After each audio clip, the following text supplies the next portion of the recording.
Hi there guys, welcome back to another video at Train with Keeks. Today we are here at Ultimate Training in Burgess Hill. They very kindly allowed us to utilize their facility to make some content for the YouTube channel. Very nice facility, you guys should go and check them out. We're going to pop a link below as well for them so you can check them out on Instagram, as well as our own personal link, Train with Keeks, for Instagram. Today we're going to be covering the deadlift, which was a very controversial topic today within the fitness industry, and we're just going to be going over some do's and don'ts and my personal preferences. Obviously everybody's got their own opinions when it comes to the deadlift and how it should be done and how it should be executed, what's good, what's not. So we're just going to cover what I think personally in the years of my experience that I've gathered and kind of put together through trial and error.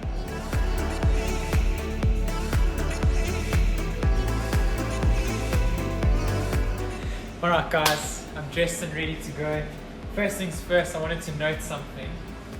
Generally, especially for beginners, make sure you're not using a weight or a disc that is too small. You want to be using something called bumper plates.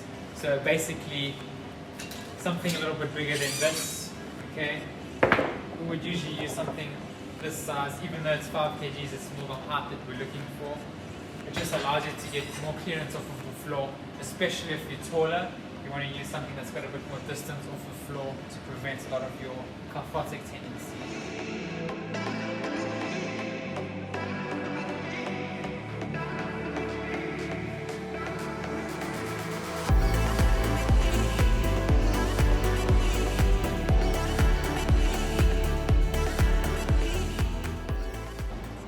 Okay, so what are we doing here? Right, so this is going to be the first set. Generally I would do a few more warm-up movements as opposed to just doing one set of deadlift. Basically we're going to do 20 reps, very light. It's just to prime the muscles for the movement. And again, this video is more for an educational purpose. I'm not going to be going max reps or anything of that sort. It's just to kind of give you guys a good idea of form and technique. Okay, so we're just going to jump straight into it.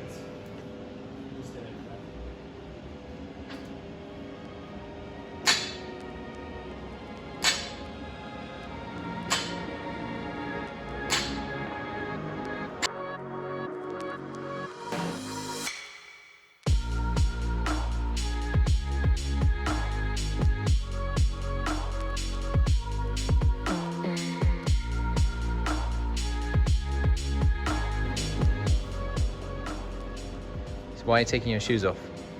Right guys, so generally, depending on the soles of the shoes, they can change the whole movement of the deadlift, more so the weight transfer on your foot. So if you've got a thicker heel, generally it throws you quite far forward, or the weight more forward. So just a personal preference, I like to take my shoes off so I can be a bit more flat-footed, if you will, especially when I'm lifting heavier. I don't want to be thrown off by big shoe soles. Or I see a lot of guys generally using Vans or flat sole shoes. I mean, it just depends what you want to do. Personal preference, really. So another topic I just want to cover is your foot positioning and also your body positioning, also your legs. How much depth you want to get when you're going into the deadlift.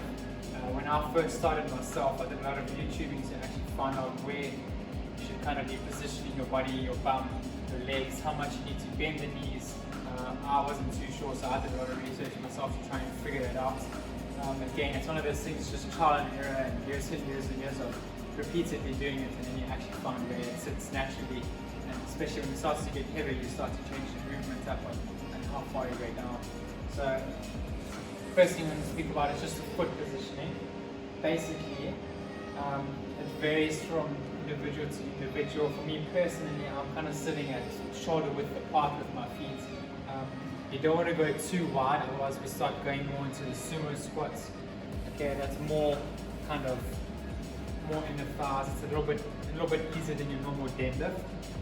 So for me personally, I turn toes out very slightly just to engage a little bit more glutes when coming up. And then for me, shoulder width apart so I can get my hands on the outside of the legs. And then basically from there.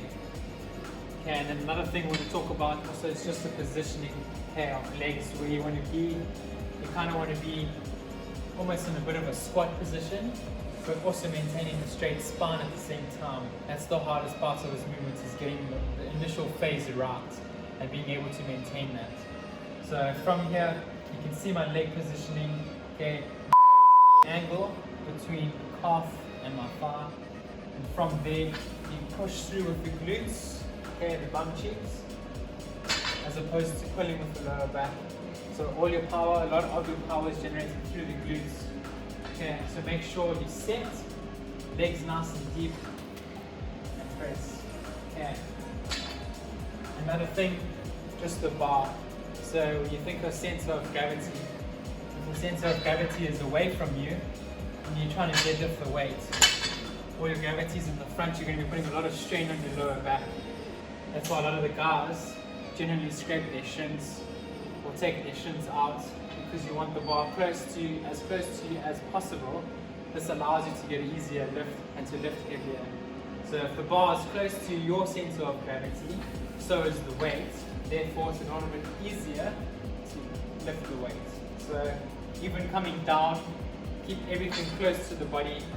Otherwise, as soon as you start going far out, that's when you're looking for injuries. Okay. And also, it's just very hard. It's very sloppy, especially when you're tired and you're lifting heavy.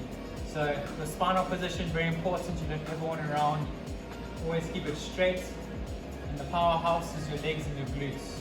Okay. There. So another controversial topic, okay, your hand positioning. Something that's been done for years is obviously the switch hand grip. There's many different names for it. I just call it switch hand. You can do switch hand, you can do overhand. I mean, I don't know who does it underhand, but you could probably get away with doing it. But it's just something I want to bring up with regards to the switch hand positioning. Just something to do with malalignment of the pelvis and the spine. Something you see a lot of the guys doing, especially when they're going with heavy weight load.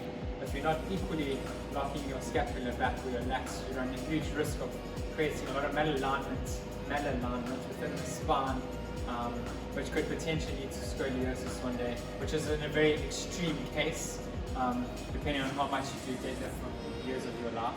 But basically, you want to be very cautious when you're doing switch hand positioning. Me personally, I always go overhand, or monkey grip if you will, just for example. So that's generally my grip how I go. If it gets too heavy, usually I'll go thumbs under, and I'll obviously start strapping up the wrists to the bar. Okay, so I'm just going to demonstrate some switch hand position deadlifts.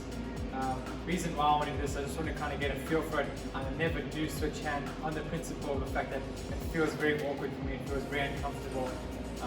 Maybe it's because I've never done them, so I've just always been so used to doing an equal grip. Maybe it's a mind thing, my OCD for being symmetrical, I'm not too sure.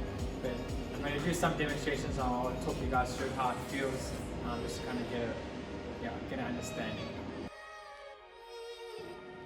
Alright guys, so as you'll see, I've changed my hand positioning to switch grip, or switch hand. Personally in this, I feel very uncomfortable. I feel like I'm very out of alignment. Again, like I said, I don't know if it's because I've never done this before. I've tried it once or twice in a gym, but never really stuck well with me. I feel like my shoulders are out of alignment. It just doesn't feel very comfortable. Again, it's all to your own opinion, your own preference. But for me personally, it's a very light weight, so I'm comfortable with it for now. But under extreme weight load, I just don't see myself doing these.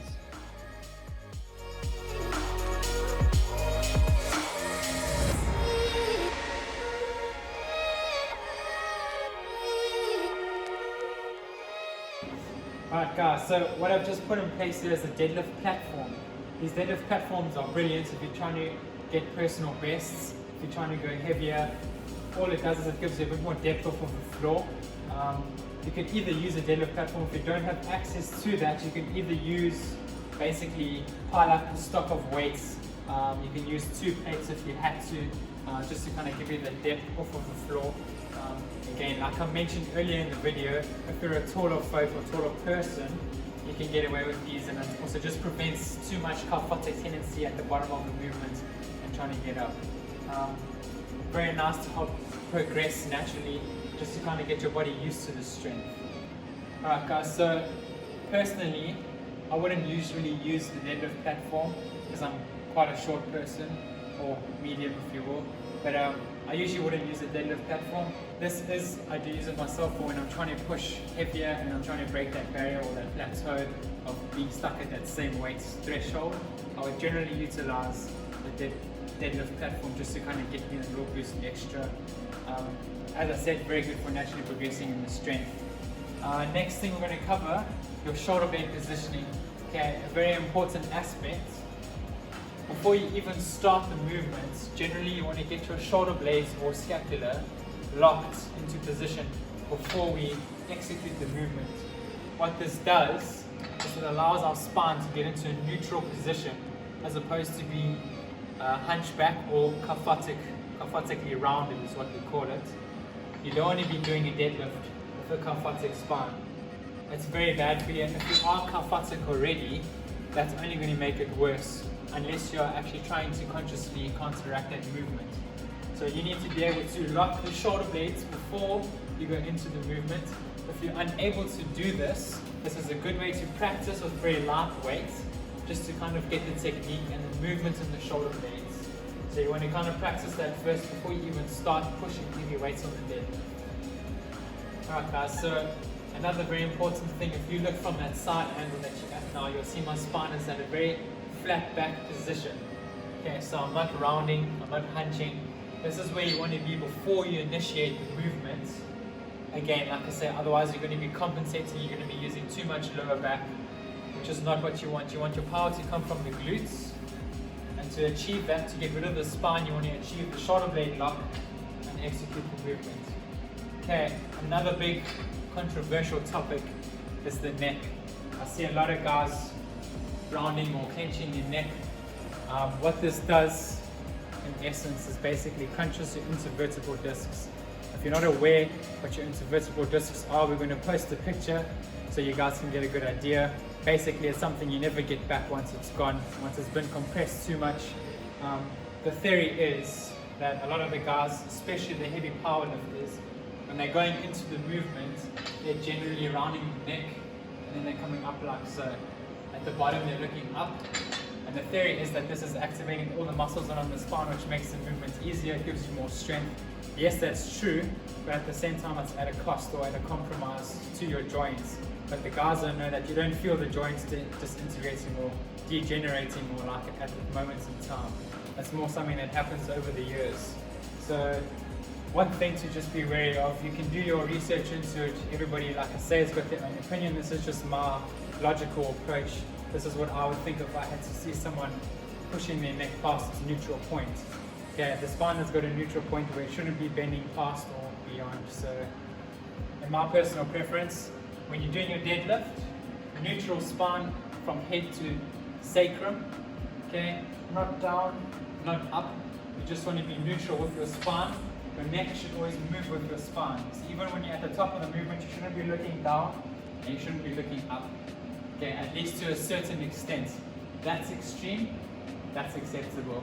Okay, so you want to keep a neutral spine all the way throughout the movement. Again, at the top, emphasize, if you can, shoulder blade movement back. Okay, quad scapular retraction. So from here, squeeze. Alright guys, thank you so much for watching. We hope that this had some sort of useful insights in terms of deadlift and the correct technique and principles. One thing I just want to make clear, obviously, is just also the fact that this is all just based on personal preference. As I say, it's a very controversial topic, the whole deadlift thing. Everybody's different, everybody's physique is different, everybody's build is different. People are higher, shorter, taller, wider. So it's all to your preference. This is just my personal preference and what I've found to work for me over the years. We'd just like to thank Ultimate Training again for letting us use their facility. We're really grateful for it. And most importantly, please do not forget to like and subscribe.